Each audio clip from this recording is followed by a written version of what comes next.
Good day students, today we're going to see chapter 13, that is organisms and populations. As we all know, a single organism cannot live alone, due to which is always seen in an interrelationship between the organisms and the environment. In this chapter, we'll be seeing about ecology at its organismic and population levels. Let us see what is ecology is. It is a study of organisms and between organisms and its physical environments. It is of two types. It consists of two branches. One is horticology and syncology. Horticology, it is a study of ecology at the level of species, whereas syncology, it is a study of ecology at the levels of communities. Let us see what are the organizational levels of ecology. There are four levels actually. The first one is organisms, populations, communities and biome. Okay, now what is the environment? Environment is a term as the sum of all the external conditions which influence the organisms in their survival and reproduction. Regional and local variations within the biome lead to the formation of a wide variety of habitat. What is a habitat actually? The habitat of any organisms is completely characterized by two factors. One is abiotic and another is biotic. Let us see the abiotic factors now. A non-living condition that influences the survival and reproduction function of an organism is called as abiotic factors. There are many abiotic factors. Let us see each one by one. The first one is temperature, soil, light, and water. Now let us see about temperature. It is a most ecological significant environment factor. Physiological functions as well as geographical distribution of plants and animals are governed by temperature conditions and their thermal tolerance. Organisms that can tolerate a wide range of temperature is called as euthermal, like example most mammals and birds, and organisms which can tolerate a narrow range of temperature is called as stenothermal, example polar bears, amphibians, etc. The next factor we're gonna see is water. Water, it is the second most important factor influencing the temperature. Life on earth is known to be originated in water and we cannot sustain without it. Organisms which can tolerate a wide range of salinity is called as euryhaline, and whereas the organisms which can tolerate temperature in a narrow range is called as stenohaline. The significance of light lies in the fact that all the autotrophs depend upon the light as a source of energy for preparing their food by photosynthesis and releasing oxygen during the process. Most plants depend upon sunlight to meet their photosynthetic requirement and for flowering also. And the next factor is soil.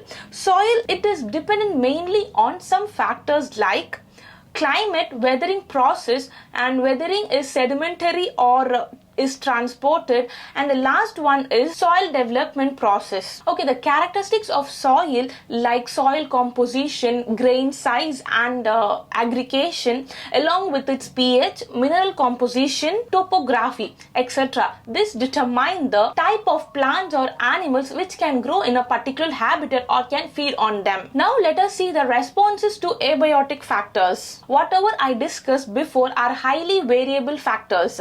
Living organisms can cope with their stressful conditions by any of methods like regulate, conform, migrate or suspend. Let us see each one by one. The first one is regulate. Homeostasis is maintained by ensuring constant body temperature and constant osmotic concentration. All birds, mammals and few lower vertebrates and invertebrates are endotherms, as they have the mechanism of thermoregulation and osmoregulation for maintaining the homeostasis.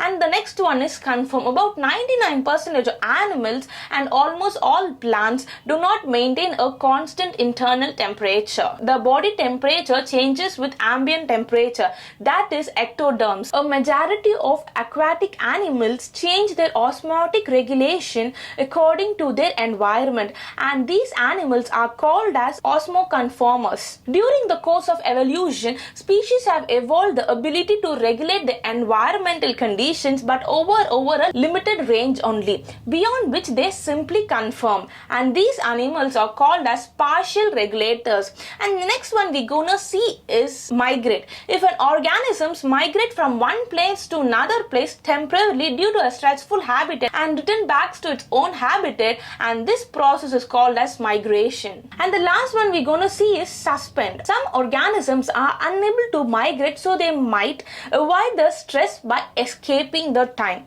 Like these organisms suspend their metabolic functions during the stressful period and resume their functions at the return of favorable conditions. Like example, bear undergoes winter sleep called as hibernation, and certain animals like snail and fish undergo summer sleep known as aestivation. Now let us see what is adaptation. What is adaptation? Any attribute of an organism that enables to survive and reproduce in their habitat can be referred to as adaptation. Let us see the adaptation in plants now. Different plants shows different anatomical and physiological adaptations. And let us see some few examples here. The first one is adaptation in desert plants. That is, they are called as xerophytes. Roots can grow very deep to explore any possibilities of water. Some desert plants like Opuntia have no leaves. Their leaves are reduced to spines and photosynthesis occurs in flattened stems only. And the next adaptation we're gonna see is aquatic habitats, that is hydrophytic plants. Aquatic plants or hydrophytes have evolved parenchyma for buoyancy and floating. They have covering of wax to avoid damage through the water. Like example, the roots are generally absent in plants like hydrilla. And the next adaptation we're gonna see is saline environments, that is halophytic plants. The plants of saline habitats not only have an ability to control or tolerate the high concentration of salts in their rooting medium, but also able to obtain the water supply from the same, are called as halophytes. Mangroves are the areas which not only have high concentration of salts but also have excess water and anaerobic conditions. But besides, there is a difficulty in anchoring and seed germination. Now let us see animal adaptations. Now let us also see some few examples for this adaptation in animals.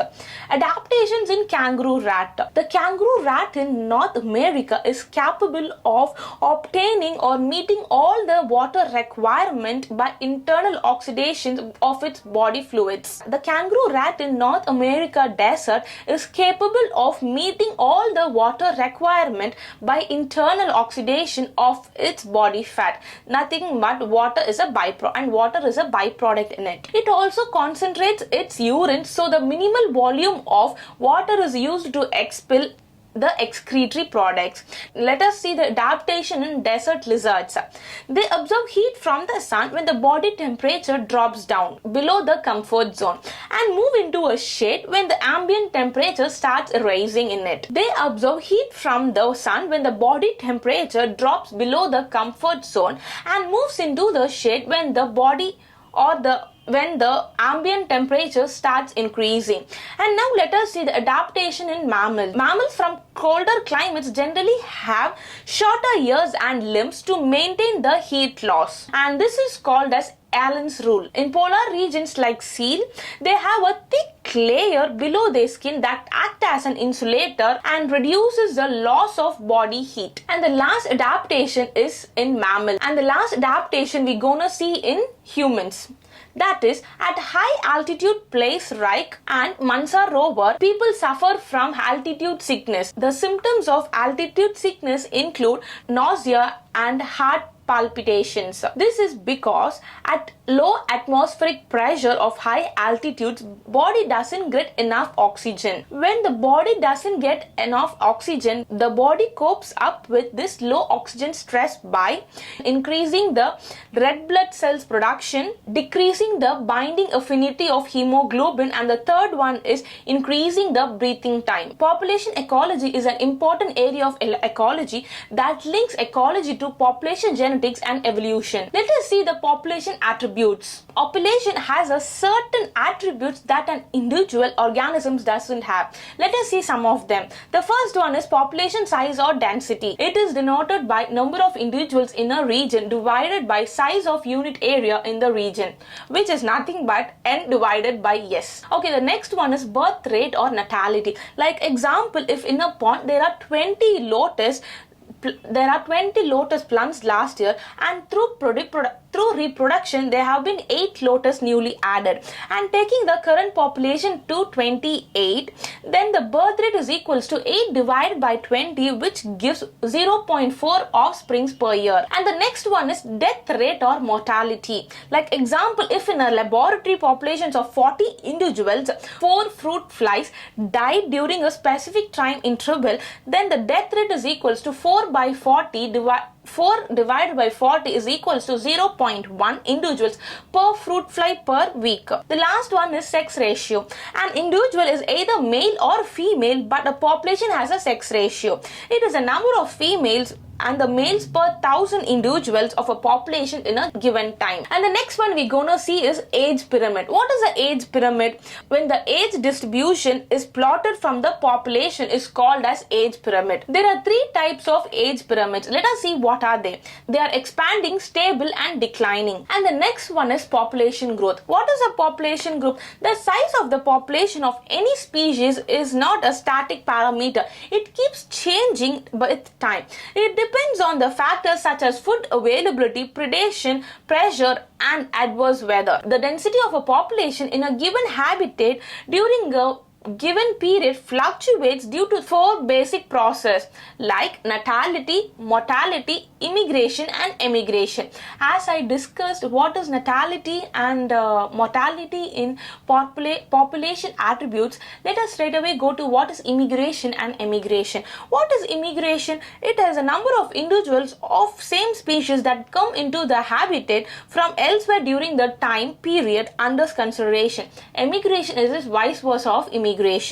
Emigration is a number of individuals of the population who left the habitat and moved elsewhere over a period of time. Out of these 4, natality and immigration contribute to the increased amount of population density, and whereas the mortality and emigration contributes to the decreased population density. So if n is the population density at time t, then its density at time is t plus 1 is n t plus 1 is equals to nt plus b plus 1 minus d plus e, where n is the population density, t is time, b is birth rate, and I is immigration, d is death rate, and e is emigration. Now let us see about growth models. Studying about the behavior and patterns of different animals that can help us to learn a lesson on how to control the human population group. Now let us see about growth models. Studying about the behavior and pattern of different animals that help us to learn how to control its growth population. And there are 2 models of growth population. One is exponential model, another is logistic model. Let us see what is exponential model is all about. Availability of resource is important to read the growth population. The increase or decrease of population density during a time period is calculated by a following equation. That is, dn divided by dt is equals to b minus d into n. Let b minus d is equals to r, and then dn divided by dt is equals to rn. And where n is the population size and b is a birth ratio, where b is birth per capita and d is death per capita, and where t is the time period, and r is the intrinsic rate of natural increase. Integral form of exponential growth population can be expressed as where nt is equals to population density after time, n naught is equals to population density at 0, r is equals to intrinsic rate of natural increase, e is equals to base of natural logarithms. And the next model we're going to see is logistic growth. When n is plotted in relationship to with time, the logistic growth shows sigmoided curve, and the type of the growth it's called as Wallace-Pearl logistic model, and it is calculated as, it is denoted by dn by dt is equals to Rn into k minus n divided by n, where n is the density population, where n is the population density at time, k is carrying capacity, and r is intrinsic case of natural increase. Now let us see life history variations. The rate of breeding varies from species to species. Some species breed only once in their lifetime, like example Pacific salmon fish and bamboo, while some breed many times in their lifetime, like example birds and mammals. Some organisms produce a large number of small-sized offsprings, whereas others produce a small number of large-sized offsprings. According to ecology, life history traits of organisms have evolved in relation to the constraint imposed by the biotic and abiotic components in the habitats that they live. Now let us see about population interactions. Interspecific interactions occurs between the population of two different species living together within a community. These interactions can be beneficial, detrimental, or even neutral. Now let us see about predation. It is an interspecific interaction where an animal called predator kills the consumes. It is an interspecific interaction where an animal called predator kills and consumes the other weakened animal called the prey. This is a biological control method. Let us see the important roles of predators now. In the absence of predators, these prey could have developed high population density that results in instability. So predators plays an important role in maintaining the stability, and it's also very important it also helps in maintaining species diversity in community by reducing the intensity of competitors.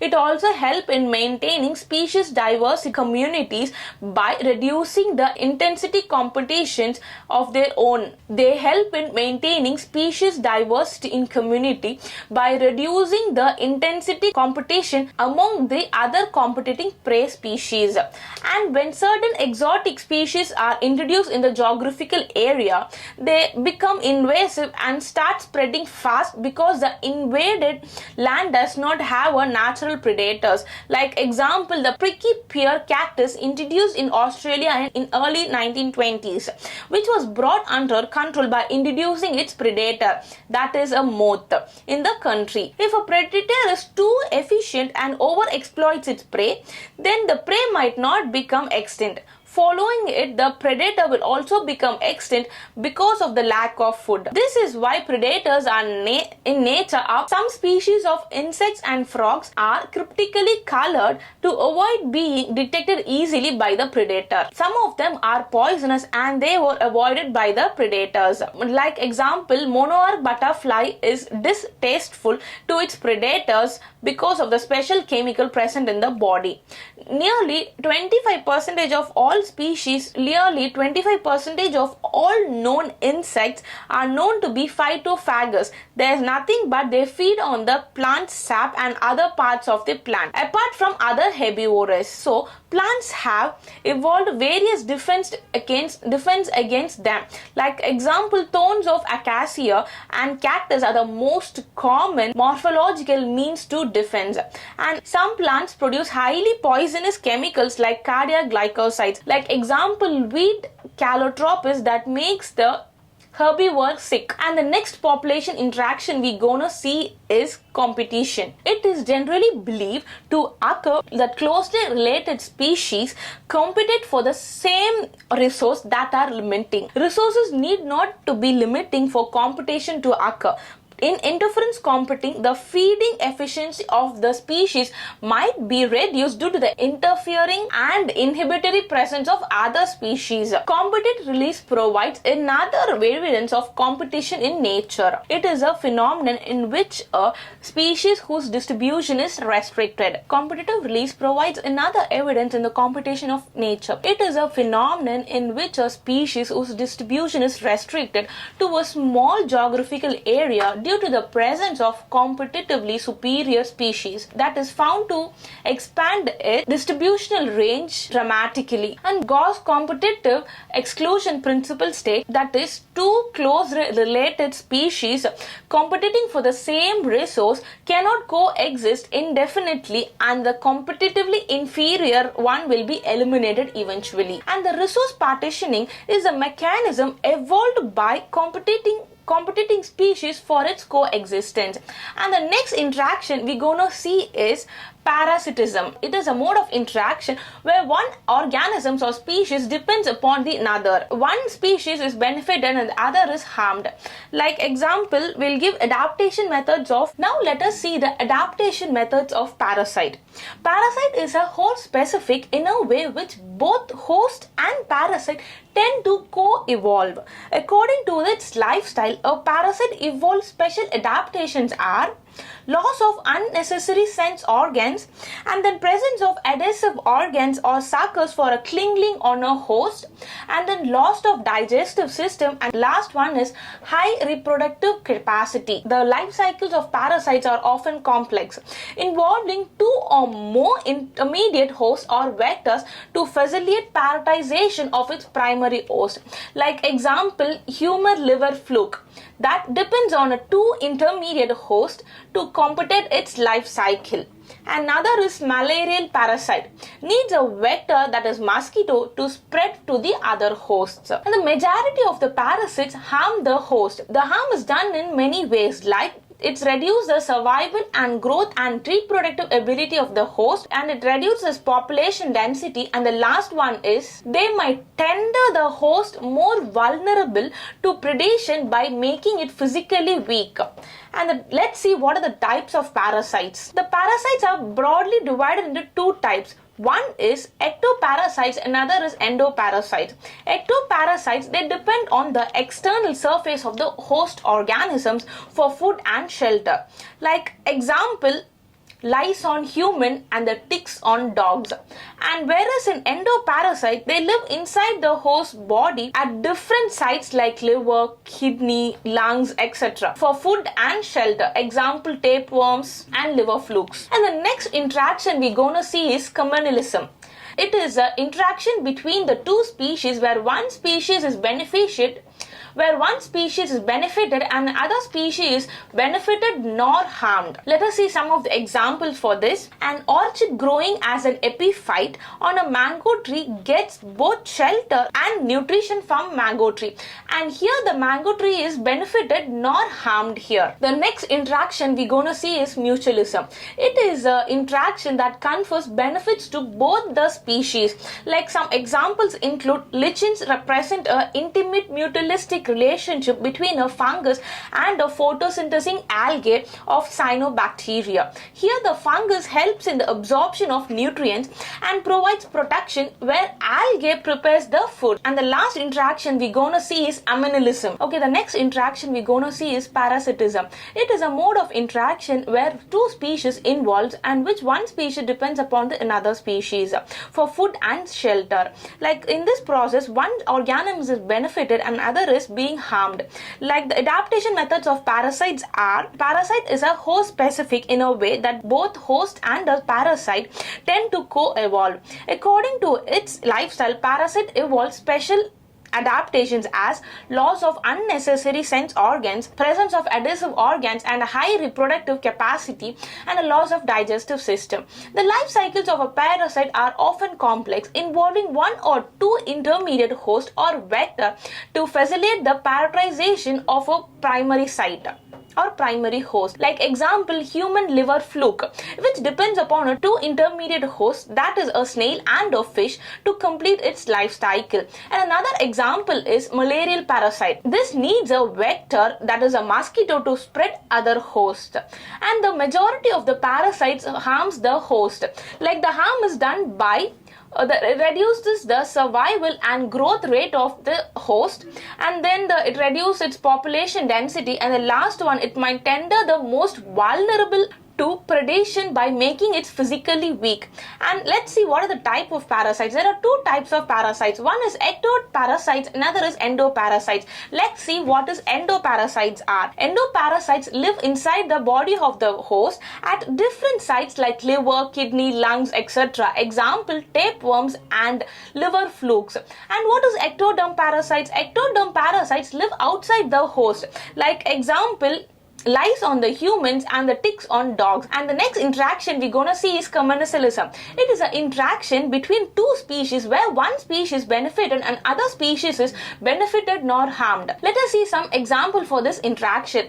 Orchid growing as an epiphyte in a mango tree gets shelter and nutrition from mango. An orchid growing as an epiphyte in a mango tree gets shelter and nutrition from mango tree. But whereas the mango tree is not benefited nor harmed.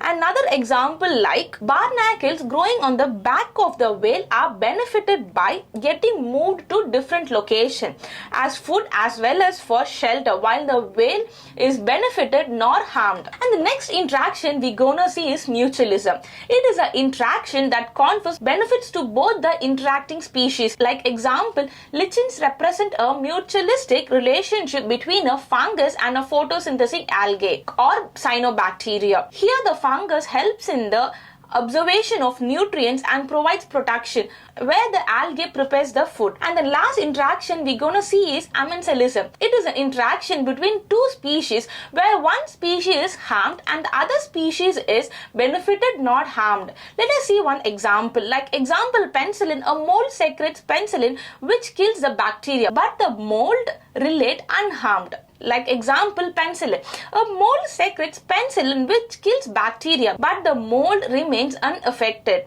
Thank you.